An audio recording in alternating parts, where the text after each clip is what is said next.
जय हिंद दोस्तों। S2O के स्टडी में आप सभी लोगों का स्वागत है।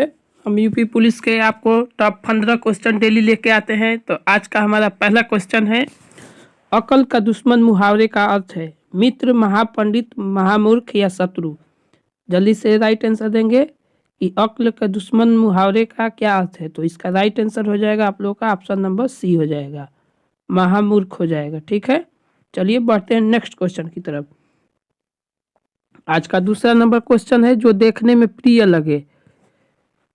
जो देखने में प्रिय लगता है उसको क्या बोलेंगे? समदर्शी, प्रियदर्शी या प्रिय पात्र या दर्शन प्रिय। जल्दी जल्दी से आंसर करते हुए चलेंगे, टाइम ना वेस्ट करते हुए, एकदम बिल्कुल फास्ट आंसर करते हुए चलेंगे। तो इसका राइट आंसर हो जाएगा आपका option number B. Option number B हो जाएगा, प्रियदर्शी। जो देखने में प्रिय लगता है उसे क्या बोलते हैं? प्रियदर्शी। चलिए नेक्स्ट क्वेश्चन देखते हैं। अतिथि का परवाची है, अतिथि का परवाची शब्द है अमृत फल, उन्नयन, आगंतुक या आजन्म। जल्दी जल्दी आंसर करते हुए चलेंगे। तो अतिथि का परवाची क्या होता है? आगंतुक होता है। क्या होता है? आगंतुक होता है। चलिए बढ़ते हैं नेक्स्ट क्वेश्चन की तरफ। आज का हमारा चौथा नंबर क्वेश्चन है कि निम्नलिखित में से कौन सा जोड़ा विपरीतार्थक नहीं है। मतलब आपको विपरीत बताना है कि कौन सा जोड़ा विपरीतार्थक नहीं है। दिन रात, परिश्रम आलस, गरम ठंडा, धर्म कर्म। तो राइट आंसर इसका हो जाएगा आप लोग का option number D. Option number D, जो धर्म कर्म है वो विपरीतार्थक नहीं है, क्योंकि दिन का रात होता है, आपको पता है, परिश्रम का आलस, गरम का ठंडा। लेकिन धर्म का क्या होगा? कर्म नहीं होगा। धर्म का क्या होना चाहिए? अधर्म होना चाहिए। इसलिए ये क्या है? नहीं है, और नहीं आपको पूछा है। ठीक है, तो राइट आंसर डी हो जाएगा। बढ़ते हैं नेक्स्ट क्वेश्चन की तरफ। माँ का तत्सम रूप है, माँ का तत्सम रूप है मातृ, मातृका, माताश्री या अम्मा। जल्दी जल्दी से आंसर करेंगे बिल्कुल स्पीड में। तो इसका राइट आंसर देखेंगे, इसका राइट आंसर हो जाएगा आप लोग का option number A. Option number A, मातृ। ठीक है, माँ का तत्सम क्या होता है? मातृ होता है। चलिए नेक्स्ट क्वेश्चन देखते हैं। सज्जन शब्द का समास है कर्मधारय, तत्पुरुष, द्वंद्व या द्विगु। जल्दी जल्दी जवाब देंगे दोस्तों। आप ट्रस्ट कीजिए कि इससे बाहर आपका यूपी पुलिस में क्वेश्चन नहीं आने वाला है। जितना हम सीरीज करा रहे हैं डेली का डेली, आप हिंदी में देखिएगा, उससे बाहर कुछ नहीं जाने वाला। ठीक है, हम प्रीवियस ईयर भी लेके आपको कराए हैं, और फिर एक दिन प्रीवियस ईयर लेके आएंगे, फिर एक ही बार हम मैराथन लेके आएंगे, एक ही बार 100 क्वेश्चन का। तो आप लोग बिल्कुल ट्रस्ट कीजिए कि इससे बाहर हिंदी में तो कुछ नहीं आने वाला, और इस ऑप्शन को समझते हुए चलेंगे तो आपको कहीं पे दिक्कत नहीं होगा। ठीक है,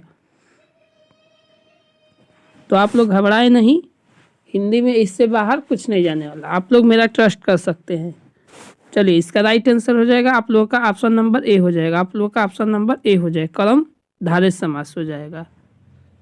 जहाँ पे किसी चीज़ की विशेषता बताता हो तो कर्मधारय समास। चलिए बढ़ते हैं नेक्स्ट क्वेश्चन की तरफ। नरेंद्र में कौन सी संधि है? नर प्लस इंद्र, नरेंद्र में कौन सी संधि है? गुण, दीर्घ, यण, वृद्धि। तो इसमें कौन सा है? नर धन इंद्र में लास्ट में क्या है? अ है और प्लस ई है। अ और ई मिलके क्या बन जाता है? ए का मांत्रा बन जाता है, ए का। तो कौन सा संधि होता है? तो ये होता है हम लोगों का गुण संधि। कौन सा होता है? गुण संधि। राइट आंसर ए हो जाएगा। चलिए बढ़ते हैं नेक्स्ट क्वेश्चन की तरफ। आज का हमारा 8वां नंबर क्वेश्चन है। देखिए ये बहुत बार क्वेश्चन पूछा गया, ये वाला क्वेश्चन बहुत बार पूछा गया। शुद्ध वर्तनी, शुश्रूषा, शुश्रूषा या शुश्रूषा, इसको बताना है चारों में से कौन सा सही है। ये क्वेश्चन बहुत बार किसी न किसी एग्जाम में जरूर ही पूछता है। तो हिंदी है तो ऐसा नहीं है कि एक एग्जाम में पूछेगा, क्वेश्चन हमेशा किसी न किसी एग्जाम में रिपीट होता है। तो इसको याद रखेंगे, इसका ये वाला होगा, राइट आंसर बी वाला होगा। क्या होगा? बी वाला। पहले छटाऊ का मंत्रा, फिर शुरू में बड़ाऊ का मंत्रा, ये याद रखिएगा। पहले छटाऊ आता है, इसके बाद बड़ाऊ आता है। इस तरह से आप लोग याद कर सकते हैं शुरू सा में। चलिए नेक्स्ट क्वेश्चन है आप लोग का 9वां नंबर। उसमें व्यंजन कौन सा है? इन चारों में से बताना है उसमें व्यंजन कौन सा है। ह, ल, म, ज। जल्दी से जवाब देंगे। तो उसमें व्यंजन की संख्या कितनी होती है? 4 होती है। कौन कौन से?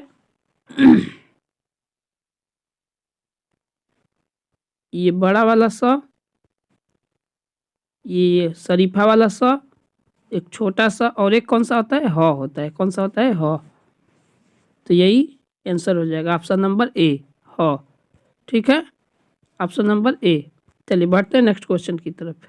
आज का हमारा 10वां नंबर क्वेश्चन है, निम्नलिखित में से कौन सा शब्द पुल्लिंग है? वचन, हानि, प्यास, बचत।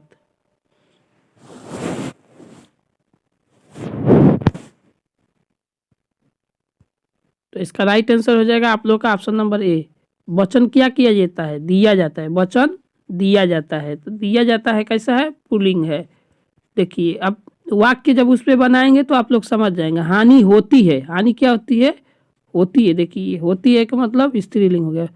प्यास लगती है, लगता है नहीं, लगती है, तो ये भी क्या हो जाएगा? स्त्रीलिंग हो जाएगा। और बचत होती है, बचत की जाती है, होती है। ठीक है, तो वो भी क्या हो जाएगा? स्त्रीलिंग। ये तीन क्या है? स्त्रीलिंग है, और ये वचन क्या है? पुल्लिंग है। चलिए बढ़ते हैं नेक्स्ट क्वेश्चन की तरफ। आज का हमारा 11 नंबर क्वेश्चन है कि वाच्य किसके अनुसार बनता है? कर्ता के अनुसार, कर्म के अनुसार, भाव के अनुसार, या उपयुक्त सभी? वाच्य बताना है, तो वाच्य के कितने भेद होते हैं? 3। कौन कौन से? कर्ता, कर्म और भाव, तीनों होते हैं। इस हिसाब से ऑप्शन नंबर डी क्या हो जाएगा? सही हो जाएगा। क्या हो जाएगा? सही हो जाएगा। वाच्य 3 प्रकार के होते हैं। कर्ता कर्तृवाच्य होता है, कर्मवाच्य होता है, एक भाववाच्य होता है। ठीक है, तो एक कर्ता के अनुसार होता है, एक कर्म के अनुसार, एक भाव के अनुसार, इसलिए राइट आंसर डी हो जाएगा, उपयुक्त सभी। चलिए नेक्स्ट क्वेश्चन। अधिकारी में उपसर्ग कौन सा है? आपको बताना है कि अधिकारी में कौन सा उपसर्ग है। अ, अधि, री, ई। तो आपको पता होना चाहिए उपसर्ग कहाँ लगता है। तो किसी शब्द के स्टार्ट में यानी आगे लगता है, तो इसका क्या हो जाएगा? अधि। राइट आंसर क्या हो जाएगा? अधि। अधि प्लस कारी, अधिकारी। चलिए बढ़ते हैं नेक्स्ट क्वेश्चन की तरफ। 13 नंबर क्वेश्चन है, बच्चा में पन जोड़ने पर निर्मित क्या होगा शब्द? बच्चा में ये जो पन है उसको जोड़ने पर प्रत्यय क्या बनना चाहिए? बच्चापन, बच्चापन, या बचावपन, या बचपन। तो सबको पता होना चाहिए ये क्या होता है? बचपन होता है। क्या होता है? बचपन होता है। ठीक, क्योंकि ये तो कोई शब्द नहीं है बच्चापन, बचावन, बचावपन, इसमें शब्द क्या है? बचपन। ठीक है, बच्चा प्लस पन, बचपन। चलिए बढ़ते हैं नेक्स्ट क्वेश्चन की तरफ। आज का हमारा 13 नंबर क्वेश्चन है, मुझे बताओ कि तुम्हारा जन्म कब और कहाँ हुआ था। वाक्य में भेद बताना है कि सरल वाक्य है, या आश्रित वाक्य है, संयुक्त है, मिश्रित। ये आश्रित वाक्य तो होगा नहीं, इसमें किसी पे आश्रित तो है नहीं। पूछ रहा है सरल वाक्य तो है भी नहीं वो। ये कैसा वाक्य है? तो मिश्रित वाक्य है। क्या है? मिश्र। जहाँ पे की, किंतु, परंतु, देखिए जहाँ पे की आगे, किंतु आ गया, परंतु आ गया। ठीक है, इफ बट जो होता है अगर आ जाए तो वहाँ पे कौन सा हमेशा रहेगा? मिश्र वाक्य रहेगा। इसको याद रखते हुए ट्रिक के हिसाब से चलेंगे।